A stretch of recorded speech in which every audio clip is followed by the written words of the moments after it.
नमस्कार, आपके साथ मैं अदिति त्यागी और हम लगातार बात कर रहे हैं हमारे एक्सपर्ट से जो पाकिस्तान में हैं और इस वक्त हमारे साथ सीनियर जर्नलिस्ट आलिया शाह जिन्हें यूट्यूब पर काफी देखा जाता है और सराहा भी जाता है।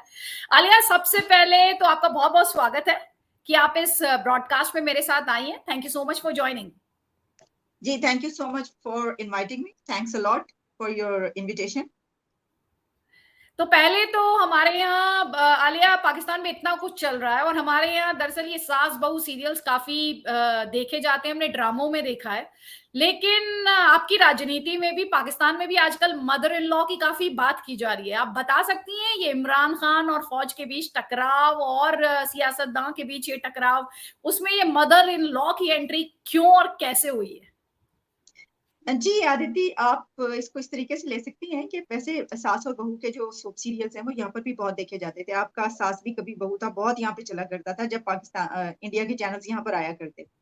लेकिन अब क्योंकि वो बैन है एक अरसे से, तो इसलिए लोग ये वाले सीरियल्स नहीं देख पाते। लेकिन पाकिस्तान में भी ड्रामा जो है वो बहुत बेहतरीन बनता है और यहाँ पर सीरियल्स इस तरह के चलते रहते हैं। तो ये जो सास बहू का किस्सा है, दरअसल जो यहाँ पे ऑडियो और वीडियो लीक्स का एक सिलसिला है कि हर कुछ दिन के बाद, बल्कि कोई दिन भी नहीं गुजरते आ जाती है। आज भी एक ऑडियो आई हुई है, तो ऑडियो आ रही हैं और इस तरह के सारे ड्रामे बाहर आ रहे हैं। तो वो हुआ ये कि एक ऑडियो आई और उसमें ये कहा गया, एलिजिडली उस ऑडियो के बारे में कहा गया कि इसमें जो बातचीत है वो जो सीजे हैं उनके सास हैं जो गुफ्तगू फरमा रही है, वो एक और जज हैं उनकी वाइफ से गुफ्तगू कर रही थी। और उसमें उनका टिल्ट जो है, उनकी सपोर्ट नजर आई कि वो खवातीन जो है वो इमरान खान को बहुत ज्यादा पसंद करती हैं। तो वो अब फिर ये कहा जाने लगा कि ये जो बात एक खास तौर पर इस वक्त की जो गवर्नमेंट है उसकी तरफ से ये कही जा रही है कि ये जो सीजे है वो सपोर्ट करे इमरान खान को, जिसके ऊपर कल एक बहुत बड़ा प्रोटेस्ट भी हुआ, आपने देखा। तो फिर उस ऑडियो को इसी वजह से सामने लाया गया कि ये देखें कि इनके जो घर वाले हैं वो क्योंकि सपोर्ट करते हैं इमरान को, तो ऑब्वियसली आप अगर घर में हैं, अब तो खैर पाकिस्तान के हर घर में तकसीम है। अगर हस्बैंड इमरान के खिलाफ है तो जो वाइफ है वो इमरान के हक में हो, और बच्चे। और हर घर में ये झगड़ा है बहुत बड़ा। और इसी वजह से आपने देखा कि क्या हो रहा है, अनप्रेसिडेंटेड इवेंट्स इसी वजह से हुए हैं कि हर घर की कहानी अब ये बन चुकी है, घर घर की कहानी बन चुकी है। तो ये मामला है सास और बहू का कि पाकिस्तान के हर घर में सास और बहू सपोर्ट कर रही हैं इमरान को। और अगर जो मर्द हजरात है उसमें से एक दो उनके खिलाफ हैं, तो फिर इसी तरीके से चलेगा कि इनको इन्फ्लुएंस करने की कोशिश की जाएगी। जो इमरान की तरफ अगर घर में से कोई एक बंदा नहीं है तो उसको कहा जाएगा कि तुम तो गद्दार हो, तुम ये क्या कर रहे हो, तुमने तो बेड़ा गर्क कर दिया, तुम तो बस निकल जाओ इस घर से। तो ये सिलसिला है। तो ये कहा गया कि जनाब वो भी जो है वो चीफ जस्टिस साहब को जो है वो इस तरीके से इन्फ्लुएंस करने की कोशिश कर रही है, वगैरह वगैरह। लेकिन आपने जितने लाइट टोन में इसे व्यक्त किया है और शेयर किया है, उसके लिए आप बधाई की पात्र हैं। लेकिन ये जो कहानी घर घर की बन गई है और यहाँ पर ट्विस्ट इस कहानी में ये है कि आपने जैसे बताया कि इसमें सास बहू एक दूसरे के आमने सामने नहीं है, सास बहू एक साथ है, तो उस लिहाज से ये कहानी डिफरेंट हो गई है। जी, लेकिन उसमें सास और बहू की आवाज नहीं थी। जैसे मैंने आपको बताया कि वो सीजे की सास एलिजिडली कही जा रही थी, और जो उनके साथ खातून गुफ्तगू कर रही थी वो एक और जज की बेगम साहिबा थी। तो ये जो ये मामला। इमरान खान नियाजी के लिए सपोर्ट है आलिया, मैं उसी को समझना चाह रही थी इस कहानी घर घर की में। जिस तरह से आपने ये कहा कि हर घर में अब इस तरह की स्टोरी है कि इमरान खान नियाजी को सपोर्ट किया जा रहा है। ये, अगर मैं गलत नहीं हूं तो ये तो पाकिस्तान में अनप्रेसिडेंटेड है, ये देखते हुए कि इमरान खान नियाजी उस फौज को चैलेंज कर रहे हैं जिसका रुतबा कम से कम जो पाकिस्तान को हमने जाना समझा है, आलम पना से कम का नहीं है। हाँ, अभी इस वक्त तो ऐसे ही है, एग्जैक्टली exactly। लेकिन इमरान खान तो वो कहते हैं ना कि अपने हाथों से तराशे हुए बुत जो हैं वो फिर अपने ही सर चढ़ के बोलने लगे तो फिर बुरा तो लगता है। क्योंकि इमरान खान को तो बहुत सपोर्ट रही है एस्टेब्लिशमेंट की, बहुत ज्यादा। और खैर वो कौन सी पार्टी है, वो ऑलमोस्ट सभी पार्टियां जो हैं वो क्रिएट की हुई इसी तरीके से हैं, वगैरह वगैरह। लेकिन इमरान खान इस वक्त जो वो एक लड़ाई लड़ रहे हैं उसमें उनके बारे में ये कहा जा रहा है कि उन्होंने जो कर दिखाया है वो तो यानी कि आज तक किसी ने इतनी ज्यादा टक्कर नहीं ली। और यही वजह है कि अभी आप ये देख रही हैं कि उनकी पूरी की पूरी लीडरशिप इस वक्त जेल में है। और वो बाहर उनको छोड़ते भी हैं अगर 2-3 दिन के बाद, तो वो जैसे ही बाहर आते हैं तो सड़क पे दोबारा उनको गिरफ्तार करके ले जाते हैं। तो क्योंकि वो पता है कि आपको वो एक लिमिट होती है कि इतने दिन तक रख सकते हैं, अगर आपके पास कोई वो नहीं है तो फिर आप दोबारा, तो वो ये चल रहा है इस वक्त। और मेरा ख्याल है शेख रशीद के अलावा सबके सब उनकी जेल के अंदर है, और इमरान खान खुद अभी बाहर आए हैं बेल लेकर। तो ये इमरान खान ने जो टक्कर ली है उसमें, ये बात तो आप सही कह रही हैं कि ये अनप्रेसिडेंटेड है, ऐसा कभी आज तक इससे पहले हुआ नहीं। एक्चुअली इससे पहले ही होता रहा है कि प्राइम मिनिस्टर्स कत्ल वगैरह होते रहे हैं और उनको डिस्क्वालीफाई किया जाता रहा है, जेलों में भेजा जाता रहा है, बाहर भेजा जाता रहा है, उसके पीछे बहुत सारी साजिशें चलती रही हैं। लेकिन उसमें जब जो हमारी पॉलिटिकल पार्टीज हैं उन्होंने जब रेजिस्टेंस दिखाई, तो उसका कोई ऐसा जितना नतीजा नहीं निकला। यानी अगर भुट्टो को फांसी चढ़ा दिया गया तो उसके बाद पीपल्स पार्टी ने रेजिस्टेंस दिखाई, लेकिन वो उसको कामयाब यानी ऐसा नहीं हो सके कि वो हावी हो जाएं, या पाकिस्तान में सिस्टम चेंज हो जाए, या पाकिस्तान में जो पॉलिटिकल पार्टीज है वो हावी हो जाए और स्टैब्लिशमेंट का कोई किरदार ना रहे। ये तो नहीं कर सके ना, तो फिर नाकाम ही हुआ ना इस रेजिस्टेंस में। अब इमरान खान या तो ये कर सकते थे कि वे भी इसी तरह की एक रेजिस्टेंस दिखाते और दैट्स इट, ठीक है, फिर वो नाहल हो जाएं या वो बाहर चले जाएं या जेल चले जाएं या कत्ल कर दिए जाए, वटेवर जो भी है। लेकिन उन्होंने उसके ऑपोजिट जाकर उन्होंने कहा कि मैं ये वाला नहीं करूंगा काम, मैं फिर तुम लोगों को बताऊंगा। ठीक है जी। तो वो फिर थोड़ी आपको पता है फिर अब वो भी उनके अंदर भी फाशिज्म तो एक है, हमेशा से हम ये उनको उनके ऊपर तनकीद करते आए हैं, उनकी पॉलिटिक्स में फाशिज्म है इमरान खान की। तो वो फिर एक फाशिज्म का फाशिज्म से जब मुकाबला होगा तो ऐसे ही होगा। और उसमें ये है कि अब देख ही रही हैं आप जो कुछ चल रहा है अंदर इसके। लेकिन इसमें ये बात आप याद रखें कि हम्म। इमरान खान को उस वक्त तो सपोर्ट किया जाएगा ऐसे लोगों की तरफ से जो एक रीजनेबल या प्रोग्रेसिव माइंडसेट रखते हैं कि अगर वो दोबारा से बूट पॉलिश ना करें। लेकिन इमरान खान का माजी और हाल अभी जो गुजरा उसमें उन्होंने पल पल में ये चेंज की अपनी सिचुएशन। यानी जब वो देखते हैं कि अगर आर्मी चीफ या स्टैब्लिशमेंट उनके साथ आ रही है तो वो कहते हैं ओके बहुत अच्छी है, लेकिन अगर उनके खिलाफ है तो वो कहते हैं कि तुम तो ये हो, तुम तो ये हो। तो वो जहां ये लड़ाई लड़ रहे हैं उसी में वो डिसक्रेडिट भी लोग उनको इस वजह से कर देते हैं। हालांकि जो इस वक्त वो कर रहे हैं आज तक नहीं किया वाकई किसी ने, लेकिन इस बिना पर वो फिर दायरा की उनके ऊपर बात उठती है कि ये अभी वो कहेंगे कि हाँ आ जाओ तुम्हें हम ला रहे हैं इक्तदार में, तो वो कहेंगे ओके ठीक है, कोई मसला ही नहीं है मुझे आप लोगों से। ये जो आपका पॉइंट था, ये एक्चुअली मेरे बहुत सारे पाकिस्तानी गेस्ट ने उठाया। उन्होंने कहा कि इमरान खान नियाजी कोई हीरो नहीं है, कोई मार्टर नहीं है, कोई वो आइडियोलॉजी के लिए नहीं लड़ रहे हैं, वो सिर्फ कुर्सी के लिए लड़ रहे हैं। आप कैसे देखती हैं इसे? ये बात सही है कि वो कुर्सी के लिए लड़ते हैं, लेकिन हर पॉलिटिशियन कुर्सी के लिए ही लड़ता है। वो कौन सा पॉलिटिशियन है जिसने कुर्सी के लिए नहीं लड़ा, अवाम के लिए लड़ा है? अगर अवाम के लिए कोई लड़ता तो इस वक्त अवाम की ये सिचुएशन तो ना होती। फिर उनको ब्लेम क्यों? किसने लड़, हर कोई कुर्सी के लिए लड़ता है। दुनिया में इक़्तिदार की जंग है, ये तो पावर पॉलिटिक्स है। कौन सी कंट्री में कौन सा वो है कि जो कुर्सी के लिए नहीं लड़ता? मतलब मैं तो ढूंढने से आप मुझे बता दें कोई है ऐसा पॉलिटिशियन, या आपने देखा है कहीं पर कि जो कुर्सी के लिए इक्तदार के लिए ना इलेक्शन आप इतना इतनी वो फटीक उठाते हैं, इतना वो करते हैं, किस लिए लड़ते हैं इलेक्शन?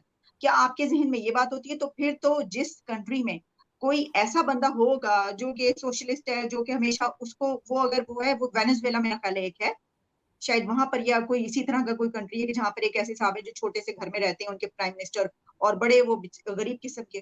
तो हम कहेंगे कि फिर वही वही एक ऐसा बंदा है पूरी दुनिया में। इख्तिदार की जंग है तो इमरान खान भी कुर्सी के लिए लड़ा है, ये तो कोई बात ना हुई। देखिए उनको डिस्क्रेडिट करने की आप कुछ और वजूहात बता सकते हैं, वो हीरो नहीं है, इसकी कुछ और वजूहात बताई जा सकती हैं, रीजन बताई जा सकती हैं कि वो पल पल में अपना स्टैंड चेंज करते हैं। वो जो है वो सपोर्ट करते हैं आर्मी को अगर उनके साथ है, और अगर नहीं होती तो उसके खिलाफ चले जाते हैं। लेकिन इसके बावजूद जो उन्होंने किया है वो किसी ने नहीं किया, यहां तक कोई और नहीं कर पाया। तो इसको भी तो याद रखें ना, अपने ऊपर वो बहरहाल उनको नुकसान तो इसका पहुंच रहा है, उनको और उनकी पार्टी को और पॉलिटिकल वर्कर्स को। वो अलग बात है कि बाद में वो जीतते हैं या हारते हैं। तो ये बस यही बात है इसमें, मैं ऐसे ही समझती हम्म। आपने एक और जिक्र किया कि वो तभी तक फौज के खिलाफ हैं जब तक कुर्सी उनके पास नहीं है। मैं आपसे जानना चाह रही हूँ, जब वो आए तो उन्हें सिलेक्टेड पीएम कहा गया, उन्हें आर्मी का पपेट बताया गया। तो ऐसा सिर्फ सत्ता से दूर चले जाना, सिर्फ पावर से दूर चले जाना, ये वजह रही कि वो आर्मी के खिलाफ हो गए और इस तरह से आर्मी के साथ उनका टकराव हुआ, या वजहें और भी हैं? मेरा ख़्याल है कि ये उस दौरान काफ़ी कुछ हुआ, जनरल बाजवा के साथ जो उनकी लड़ाई जो है वो चलती रही और सब होता रहा, उनके फ़ैसले जो वो ये कहते हैं कि उनके मुताबिक अगर आप पूछ रही हैं, देखिए इसमें तो ज़ाहिर है कि मेरा स्टैंड जो है वो कुछ और होगा, वो कुछ और कहते हैं, उनके आप क्या मुखालफिन कुछ सोचती और हैं? कहते हैं। हुँ, मैं समझती हूँ कि हाँ, बेसिक वजह तो ज़ाहिर है कि इक़्तिदार से अगर आपको कोई वो निकालेगा या वो करेगा तो आप रेज़िस्ट करेंगे और आपको करना चाहिए। लेकिन इमरान खान को नो कॉन्फिडेंस वोट के ज़रिए निकाला गया था। इससे पहले आज तक तमाम प्राइम मिनिस्टर्स जिस तरीके से निकलते रहे, वो गैर कानूनी तरीका था। इमरान खान को पहली मर्तबा कानूनी तरीके से निकाला गया। लेकिन वो उनको पसंद नहीं आया क्योंकि इक़्तिदार से उनका प्लानिंग जो थी वो कहते हैं कि अगले 10 साल की प्लानिंग थी। वो सोच रहे थे कि मैं अब बन गया हूँ तो मैं आगे भी रहूँगा। तो वो ऑब्वियसली आप किसी को निकालेंगे और फिर यहाँ पर बहुत सारी खबरें आती रही, मार-पिटाई हुई, वार वगैरह-वगैरह इस तरह की चीज़ें। इस सब में हम एक चीज़ भूल जाते हैं असल में। वो ये है कि क्या प्राइम मिनिस्टर की अथॉरिटी नहीं है कि वो जिसको चाहे आर्मी चीफ लगा सकते? अगर ये अथॉरिटी है और उन्होंने किसी को हटाने की कोशिश की, तो उसके ऊपर उनके साथ ये सलूक क्यों किया गया? ये तो अपनी जगह पर ये तो वो कह सकते हैं ना, बात कर सकते हैं कि क्या मेरी अथॉरिटी नहीं है? प्राइम मिनिस्टर के अंडर आता है ना आर्मी चीफ, तो वो कर सकते हैं ऐसा। लेकिन उसकी बिना पर क्योंकि यहाँ पर ऐसा नहीं है पाकिस्तान के अंदर। तो मैं समझती हूँ कि इसके अंदर बहुत सारे एलिमेंट्स हैं। हुँ, हुँ, हुँ, हुँ।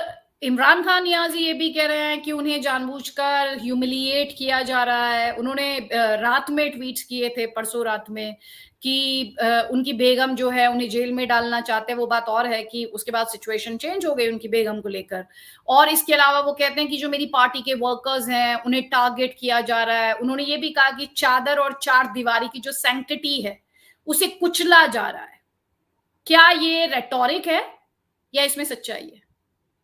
नहीं, रेटोरिक भी है और सच्चाई भी हो सकती है उनके मुताबिक क्योंकि होता त ये अगर आप एज़ ह्यूमन राइट डिफेंडर बात कर रहे हैं या आप समझते हैं कि ह्यूमन राइट्स कुछ होते हैं, तो उसमें तो सभी एक साथ है ना, यानी सभी के लिए आपको बात करनी चाहिए, चाहे उसका डिस्पाइट कोई भी एफ़िलिएशन किसी भी पार्टी के साथ हो या कोई पॉलिटिकल वर्कर हो या पॉलिटिशियन हो, तो इस हवाले से हम देखें तो हमें उसे कंडेम करना चाहिए। लेकिन इसमें ये है कि वो जो केस है अल-कादरिया केस उसके बारे में जो सारी वो हैं, उसमें इमरान खान को बेल मिल गई है। लेकिन अब नाम तो उसमें है इमरान खान का भी है, उनकी बेगम का भी है और भी कुछ नाम है। अब लेकिन उनकी बेगम को बेल मिल गई है, लेकिन जो उन्होंने ये बात की कि उनको जो है वो जानबूझ के ये सब किया जा रहा है। तो आप जब अपने घरवालों को गिरफ्तार होने से बचाना चाहते हैं, तो ज़ाहिर है कि इस तरह की बात आप करेंगे। तो ये एक उनका है कि उन्होंने ये कहा और क्या कहें? यानी वो क्या कहते और? अगर ये पता चला है कि उनकी मिसेज़ को इस केस पर गिरफ्तार किया जा रहा है, तो वो और क्या कहेंगे कि मेरे साथ बदला लिया जा रहा है या वो कहेंगे हाँ, ठीक है, ले जाओ। ऐसा तो नहीं है ना, तो आपको जो पॉलिटिशियंस है ज़ाहिर है कि वो उसकी प्ली यही देंगे कि उनके खिलाफ काम हो रहा है। उनको चोट पहुँचाने के लिए काम हो रहा है, उनको शर्मिंदा करने के लिए काम किया जा रहा है। लेकिन ख़ास तौर पर कादी ट्रस्ट जिसे लेकर मेरी दूसरे जर्नलिस्ट से भी बात हुई, उनका कहना है कि उनके खिलाफ एविडेंस है। वो कितना भी इमोशनल कार्ड खेलने की कोशिश करें, लेकिन उन जर्नलिस्ट की ज़ुबानी जो मैंने सुना, उनका कहना है कि उनके खिलाफ एविडेंस है और इमरान खान नियाज़ी खुद को और अपनी बेगम को बचाने की कोशिश कर रहे हैं और रेटोरिक क्रिएट कर रहे हैं। देखिए, एविडेंस का तो मुझे नहीं है, हुँ। क्योंकि मैं तो कोई भी मेरा ख़्याल है इस किसी को ये नहीं कहना चाहिए एविडेंस है, अनलेस के ये कोर्ट में ट्रायल चले और फिर हम देखेंगे एविडेंस है या नहीं है। ठीक है? This is my point of view. हुँ, लेकिन हुँ। हाँ, ये ज़रूर है कि जो उसकी डिटेल्स सामने आ रही हैं, उससे ऐसा महसूस होता है कि ये ठीक है केस, यानी इसके ऊपर तो ये जो किया गया, ये क्यों किया गया? सवाल तो बनता है। तो ये तो मैं कह सकती हूँ कि हाँ, केस से ऐसा ऐसा लगता है, केस से ये पता चल रहा है कि गलती है इमरान खान की, इसमें जो है वो करप्शन है। लेकिन मैं ये नहीं कह सकती कि एविडेंस है। एविडेंस तो जब जिसको पेश करनी है, वो उसको पेश करनी है। हुँ, इसमें एक हुँ। चीज़ ठीक है? तो उसमें बस मैं इसके बारे में यानी केस के बारे में तो मुझे जो इल्म है उसके बारे में मैंने आपको बता दिया। तोशाखाना केस जो है जिसमें उन्हें दोषी भी करार दिया गया आलिया उस पर उसे लेकर उसको भी उन्होंने यही कहा मुझे इम्प्लीकेट किया गया, मुझे फँसाया गया, मेरे खिलाफ साजिश है। असल में तोशाखाना केस को मैं समझती हूँ अल-कादरिया केस ज़्यादा बड़ा और इम्पोर्टेंट है। तोशाखाना केस ना घड़ियों का मामला, उनको गिफ्ट्स मिले आपको पता है। अब अगर तो आप इसको तोलेंगे आप अपने प्राइम मिनिस्टर के साथ। क्योंकि वो वीडियोस यहाँ पे बड़ी वायरल होती रही आपके पीएम मोदी के, जिसमें उन्होंने कभी कोई तोहफा नहीं लिया और वो सारा बताते रहे कि स्कूल बना दिया बच्चों की तालीम के लिए। तो अगर आप वो बात करेंगे तो उससे तो कंपैरिजन नहीं है हमारा इस मामले में। इसकी वजह ये है कि ये जो तहाइफ है, फिर इनकी लिस्टें निकली हैं 2000 से लेकर अब तक, और लिस्टें निकलने से पहले हमें मालूम था कि हमारे जो रूलर्स हैं उन्होंने गाड़ियां भी ली हुई हैं इमरान खान से पहले, और पता नहीं क्या क्या कुछ ये सब कुछ चलता रहा, यानी तहाइफ लिए जाते रहे। इसके अंदर प्राइम मिनिस्टर शहबाज शरीफ से जब कोई एक एंकर गुफ्तगू कर रहा था तो उन्होंने ये कहा कि नहीं, आप इस तरीके से ना कहें, क्योंकि ये तो इजाजत होती है लेने की और आप ले सकते हैं, एक रूल्स एंड रेगुलेशन उसके मुताबिक लिए गए हैं। अब हो सकता है कि उन्होंने उसके मुताबिक लिए गए हो, लेकिन बहुत सारे ऐसे हमारे पॉलिटिशियंस हैं जिन्होंने उसके अंदर करप्शन की और उसमें बहुत बड़े बड़े ऐसे गिफ्ट दिए गए। तो इमरान खान ने जो गिफ्ट लिए हैं वो उनको, उनके ऊपर इससे ज्यादा कि उन्होंने गिफ्ट लिए वो तो उनका था ही नहीं, लेकिन इससे ज्यादा इल्जाम ये कि उन्होंने उसको बेचा और हुँ, उन्होंने जो कीमत लगवाई वो कम थी, और इसमें काफी डिटेल्स मौजूद। हुँ, लेकिन हुँ।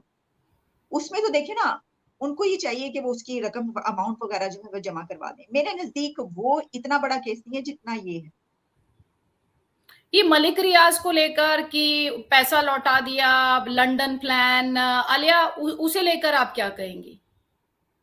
नहीं, वो तो यही अलकादिया से मुंसलिक है ना केस जो है हाँ, हाँ, मलिक। Exactly, exactly. हाँ, उसी केस के सं वो तो मैंने आपको बताया कि जो हमें नजर आ रहा है उसके अंदर वो तो गलत है। आप अगर यूके की गवर्नमेंट ने पैसा लिया है, उस उससे लेकर मलिक रियाज से आपको वापस भेजा है और आपने वो पैसा वापस उसको कर दिया, और फिर उसके बाद पता ये चला कि मलिक रियाज ने जमीनें दी हैं जो आपके नाम पर ट्रांसफर हो गई हैं और उसमें आपने एक ट्रस्ट बना दिया।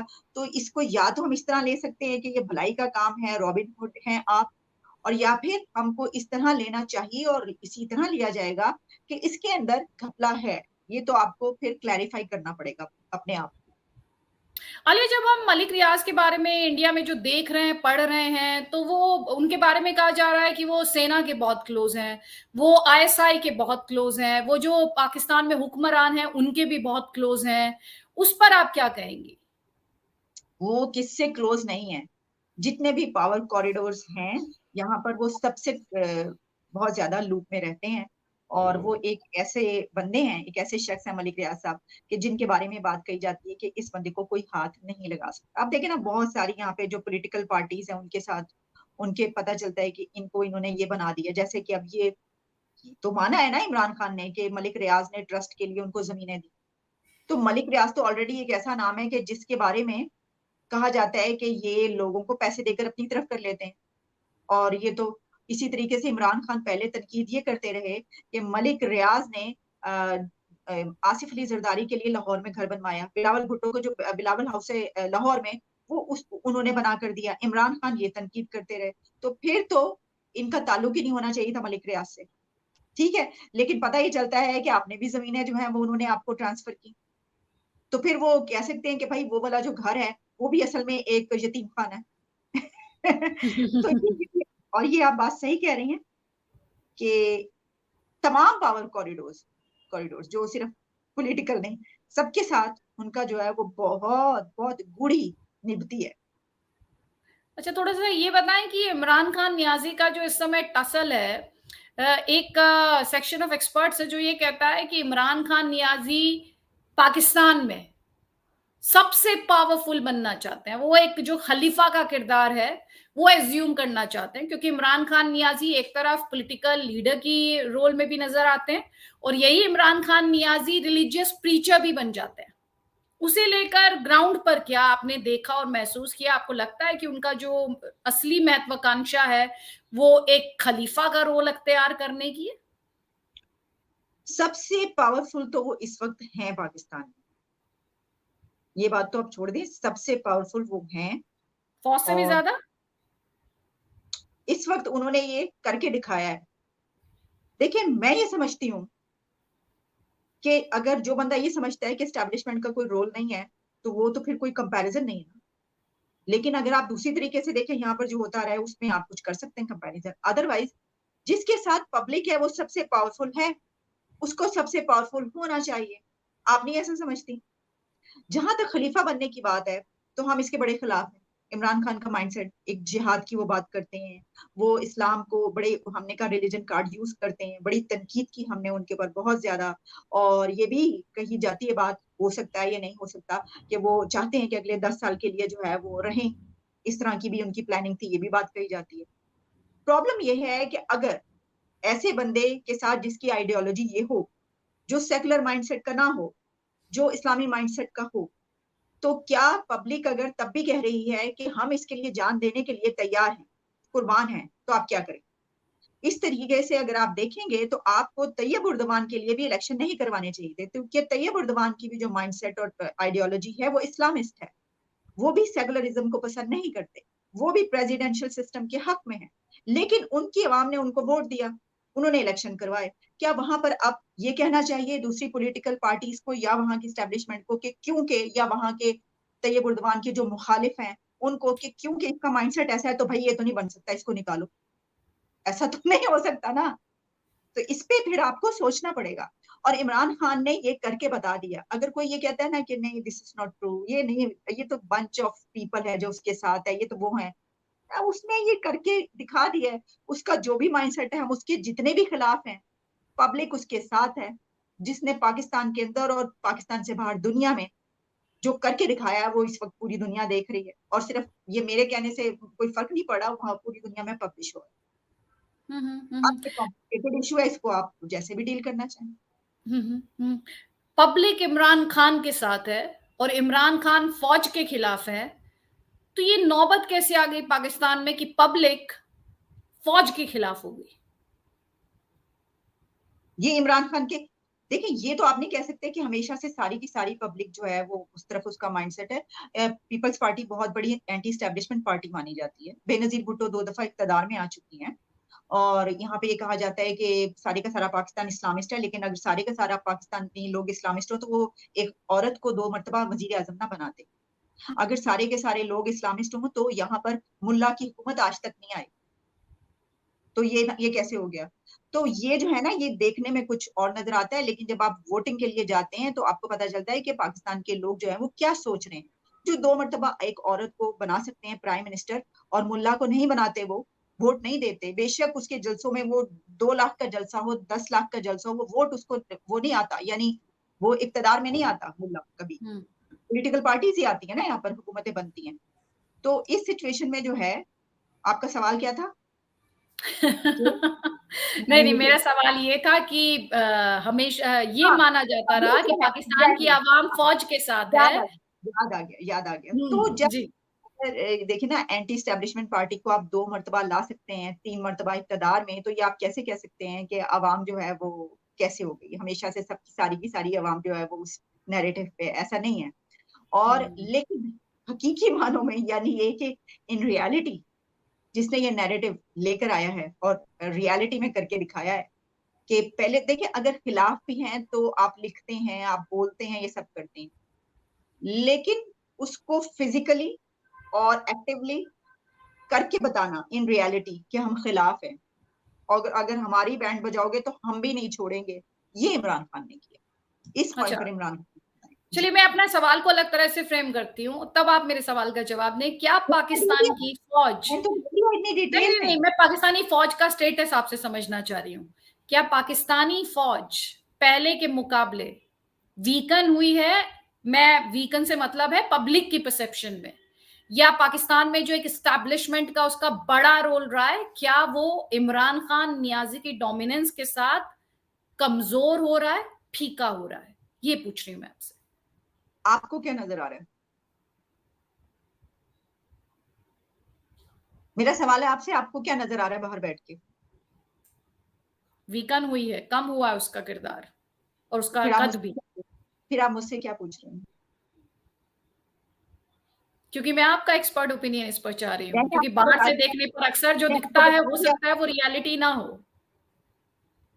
मैंने आपको ये बता दिया कि देखिए, आप भी तो तज्जिया निकाल रहे हैं दुनिया में जो कुछ छप रहा है, जो हो रहा है। और देखिए, नुकसान तो पहुंचा है, नुकसान तो हो रहा है, ये बात तो है। ये टकराव, ये जनरल मुनीर के साथ इमरान खान नियाज़ी का कोई समझौता हो सकता है, आपको लगता है, या ये अब समझौते से आगे की बात है? नहीं, नहीं, वो कभी भी हो सकता है। वो मैंने जिस तरह आपको बताया, वो तो पल में उनके यू टर्न के लिए बहुत ज्यादा मशहूर है। खान साहब। आज कहें वो कि आ जाएँ आपको बना देते हैं, कोई मसला ही नहीं है, इक़्तिदार में ले आते हैं, हम इलेक्शन करवाते हैं और इलेक्शन को मैनूवर करेंगे और आपको ले आएँगे तो वो कहेंगे बस ठीक है, नो प्रॉब्लम, मुझे तो कोई मसला नहीं है, सबसे अच्छा बंदा यही है। अच्छा, ये ऑफिशियल सीक्रेट एक्ट के बारे में थोड़ा-सा बताएँ, क्योंकि ये भी बहुत डिस्कशन हुए बीते 24-36 घंटे में कि अगर उसमें कन्विक्ट हो जाते हैं, गिल्टी करार दिए जाते हैं तो फांसी तक की सज़ा हो सकती है। देखिए, एग्ज़ैक्टली मैंने इसकी वो नहीं पढ़ी कि कौन-कौन सी सज़ाएँ हो सकती हैं, लेकिन ये एक्ट है और इसमें लोग ये कहते हैं कि इसके ऊपर तो सिविलियन को तो नहीं हो सकता, लेकिन हमारे मुल्क में सिविलियंस को सज़ाएँ इसके ऊपर हो सकती हैं और हुई हैं। तो ये एक तो पहले क्लियर कट बात है, क्योंकि आमतौर पर कंट्रीज़ में ऐसा नहीं होता ना कि वो जो आर्मी का एक्ट है उसके ऊपर लेकिन यहाँ पे ऐसा ही है और काफ़ी आप साल 7-7 10-10 साल जेल के अंदर भेज सकते हैं, फांसी का मुझे नहीं पता, वो पढ़ना पड़ेगा। तो इम्प्लिकेट किया जा रहा है, जैसे कि इमरान खान नियाज़ी कह रहे हैं यहाँ पर, क्योंकि फ़ौज के पास अपने रीज़न्स हैं कि जिस तरह से उनके जो ऑफ़िसेज़ थे या उनके जो घर थे, उन्हें टारगेट जिस तरह से किया गया, उसके बाद ये दलील कितना ठहरती है, और मैं इस पे आपकी ओपिनियन चाह रही हूँ, इमरान खान नियाज़ी का नहीं, कि वो क्या सोचते हैं। ये कितना ठहरता है कि जिन लोगों ने आगज़नी की, तोड़-फोड़ की, उनके खिलाफ इस एक्ट को यूज़ करने की बात में फँसाए जाने का दावा भले ही इमरान खान नियाज़ी करें, लेकिन अगर फैक्चुअली बात करें, तो क्या इसमें उन्हें टारगेट किया जा रहा है? मेरा ख़्याल है इसके थ्रू किसी के भी ऊपर मुकदमे चलेंगे तो वो टारगेट किया जाएगा, लेकिन इमरान खान के लिए ये बड़े ही एक शर्म की बात ये होनी चाहिए कि ये एक्ट लाने में, इम्पोज़ करवाने में, लागू करवाने में इमरान खान का अपना हाथ है। वो कहते हैं कि आप दूसरों के लिए खड्डा खोदते हैं तो उसके अंदर खुद गिरते हैं। ये इमरान खान की गवर्नमेंट में ये जो है ये एक्ट लाया गया था और उन्होंने इसको सपोर्ट किया था, क्योंकि वो इसको दूसरे जो पॉलिटिकल पार्टीज़ हैं उनके खिलाफ इस्तेमाल करना चाह रहे थे, अपने ओपोनेंट्स के खिलाफ। तो वो कहते हैं कभी के दिन होते हैं, कभी की रातें बड़ी होती हैं, तो वो आपको पता नहीं होता और अभी भी जो पॉलिटिकल पार्टीज़ या गवर्नमेंट जिस तरह की जो फ़ाशिज़्म दिखाया जा रहा है, जैसे गिरफ्तारियाँ हो रही हैं, जो कुछ हो रहा है बेशक जितना मर्ज़ी इख्तिलाफ़ हमें इमरान खान या उसकी पार्टी से या दूसरों की पार्टी से या हम किसी को भी सपोर्ट नहीं करते या हम किसी को सपोर्ट करते हैं, सबसे अलग ये जो है ह्यूमन राइट्स की बात है। तो ये करने वाले तैयार हो जाएँ। कुछ अरसे के बाद यही सब कुछ उनके साथ हो रहा होगा। हमारी तारीख हमें यही बताती है। हुँ, हुँ, हुँ। आपने ये बड़ी इम्पोर्टेंट बात कही और बहुत अच्छी बात कही कि जब अक्सर आप दूसरे को फँसाने के लिए निकलते हैं या आप दूसरे की तरफ उँगली उठाते हैं, तो कई उँगलियाँ आपकी तरफ होती हैं और अंगूठा भी आपकी तरफ होता है। ऐसे में पब्लिक के लिए जो इस वक़्त अनरेस्ट चल रहा है या जो मौजूदा अनिश्चितता का माहौल है, अनसर्टेनिटी है, इसका पब्लिक के लिए क्या मतलब है, ये जानते समझते हुए कि इकोनॉमिकली पाकिस्तान एक मेस में है, एक प्रॉब्लम में है और वो भी बहुत बड़ी मुसीबत में है। ये जो हो रहा है इस वक़्त, इसका पाकिस्तान पर कितना बुरा असर पड़ रहा है, टू व्हाट एक्सटेंट, ये मैं आपसे जानना चाह रही थी। मेरा ख़्याल है ये तो कोई है ही नहीं, यानी आप देखें ना आदित्य ये सवाल है ही नहीं। अब किसी भी कंट्री में ऐसा होगा तो बुरा असर पड़ेगा जो इस वक़्त है जलाओ, घेराओ और आप इकोनॉमी की पहले इस तरह की सिचुएशन में उसमें आपका और कोई काम नहीं है सिवाय इसके कि आप पकड़ रहे हैं, जेलों में बंद कर रहे हैं और वो भाग रहे हैं, उनके पीछे-पीछे रेंजर्स और वो भाग रहे हैं। एक-दूसरे के साथ इतना टकराव की सिचुएशन है तो ऑब्वियसली ये कहीं पर भी होगा तो वो मुल्क के लिए नुकसानदेह होगा। तो आपका मतलब कितना आपको ये बैडली हिट कर सकता है? मैं एक्चुअली एक्सटेंट पूछ रही थी। ज़ाहिर तौर पे ये हिट करेगा पाकिस्तान को, बट टू व्हाट एक्सटेंट? क्योंकि डिफ़ॉल्टर घोषित करने की बात की जा रही है, फूड राइट्स की बात की जाती है कि रोटी के लिए वहाँ पर लड़ाइयाँ हो जाती हैं, मारपीट हो जाती है। एक इस तरह के हालात में अगर कोई मुल्क हो और उसके सामने और चैलेंजेज़ ऐड कर दिए जाएँ और एस्टेब्लिशमेंट और एक पॉलिटिकल लीडर के बीच लड़ाई शुरू हो जाए, तो आपको इसका इम्पैक्ट कहाँ-कहाँ महसूस होता हुआ बीते दिनों में भी दिखा है? नहीं देखिए इसका इम्पैक्ट तो ऑब्वियस इससे इसका तो कोई ताल्लुक नहीं कि आईएमएफ या जो हमारी वो चल रही हैं उससे तो एज़ सच नहीं है ना इसका। हाँ, ये है कि दुनिया देख रही है कि किस तरीके से जो है वो स्टेबिलिटी नहीं है। लेकिन इसमें मुल्क के अंदर ये है कि जो अवाम ऑलरेडी पिस रहे थे महँगाई में, उन्हीं के ऊपर अब गिरफ्तारियाँ हो रही हैं और जो कुछ हो रहा है, तो वो जेलों में भी जा रहे हैं। फिर और जो दूसरे अवाम हैं वो रोटी-वोटी उसका तो वही मामला है, यानी इकोनॉमी की तो सिचुएशन वही है, जहाँ पर हम थे वहीं पर खड़े हैं। तो उसमें मज़ीद ये वाला जो है ये शामिल हो गया, जो हो रहा है। तो ज़ाहिर है कि है तो गलत और इससे नुकसान तो हो रहा है कि आपकी तवज्जो इसी तरफ लगी हुई है, किसी और तरफ नहीं है। अगर मैं आपसे पूछूं एक नागरिक के तौर पर, बीते दिनों में जब से क्राइसिस स्टार्ट हुआ है, इसने आपकी लाइफ को कैसे इम्पैक्ट किया है? कुछ ऐसे एग्जांपल्स जो आप दे पाएं, जो आप पहले कर पा रही थी और अब नहीं कर पा रही, या फिर इमरान खान नियाजी कह रहे हैं कि प्रेस को एकदम उसका गला घोट दिया गया है, उसको कंप्लीटली कंट्रोल किया गया है, एक जर्नलिस्ट के तौर पर भी और एक सिविलियन के तौर पे भी। क्या कुछ ऐसा बड़ा बदलाव या एग्जाम्पल जो आप शेयर करना चाहें, जो बीते 4-5 दिनों में हुआ है और आपको लगता है कि एक बड़ी बात हुई है आपकी लाइफ में?